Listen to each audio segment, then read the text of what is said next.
always and forever to the fight back. All these stories point to the same reality. Workers aren't just expressing frustration, they're organizing around it. Think back to the first half of today's episode. We talked about workers struggling with inflation, young people having trouble finding stable careers, professors worried about losing a voice in their workplaces, and workers facing uncertainty from technological change. When enough people start experiencing the same pressures, eventually a question emerges. What can workers actually do about it? And for much of labor history, the answer has been fucking organize. That's why AFL-CIO President Liz Shuler's announcement this week is significant. Speaking at the Federation's Constitutional Convention, Shuler unveiled the goal of helping organize 2 million new union members over the next 5 years. The plan would expand organizing campaigns, strengthen support for workers seeking union representation, and coordinate efforts among affiliated unions. Shuler argued that worker interest in unions presents a major opportunity for the labor movement, saying, quote, "The future of the labor movement depends on organizing at a scale we haven't seen in generations." Now, we have taken some huge steps together these past 4 years, haven't we? Haven't we? We said, if you remember, we said we would organize 1 million new workers over the next 10 years. Well, guess what? We got it done in 3.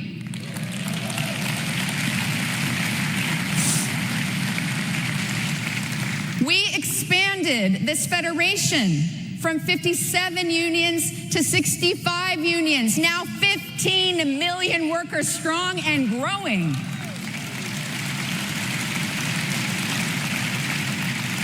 And we took the single biggest step in decades to unify the labor movement. 2 million SEIU members are back in the House.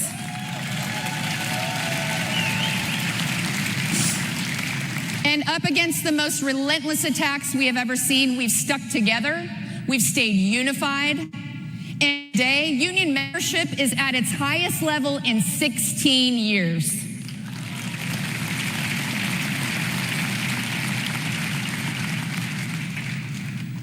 And we've used every bit of that power in the past 18 months, haven't we?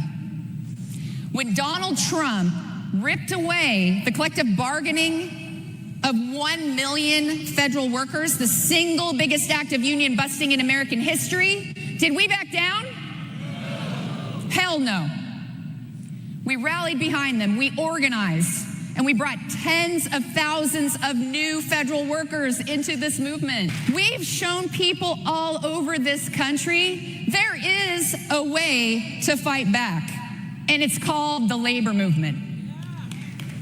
And now it's time to use that power to build an economy that actually works for working people. How many of us have flipped on that TV and heard how great this economy is? How incredible that the Dow hit another record high. Well, for the reporters in this room who believe that, there are 2,000 real people here that you can talk to. They can tell you about the actual economy, the one that no one on Wall Street has thought about for more than 5 seconds.